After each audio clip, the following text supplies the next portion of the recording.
এই নিন চাচা, আমি আরেকবার ট্রাই করব। ওকে, সমস্যা নাই, তুমি ট্রাই করতে থাকো। আরে সালা, আইডিয়া! চাচা ওদিকে লাইন মারতে গেছে, এই সুযোগে আমি মেশিনের লাইনটা খুলে দেই। হ্যাঁ হ্যাঁ, এখন আমি চোখ বন্ধ করেও উইন হয়ে যেতে পারবো। হ্যাঁ হ্যাঁ, মুরব্বীরা এমনি এমনি বলে না, বুদ্ধি থাকলে ঘর জামাই খাটতে হয় না।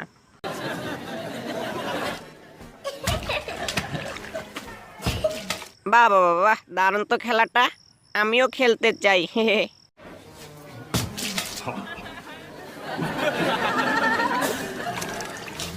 না, ফর্মে তো কাজই হচ্ছে না, এখন অন্য কিছু ট্রাই করতে হবে। আরে স্যার, আপনি কি করছেন? এগুলো পাগল হয়ে গেলেন নাকি? আরে আরে স্যার, আস্তে, সত্যি সত্যি পাগল হয়ে গেছে মনে হচ্ছে।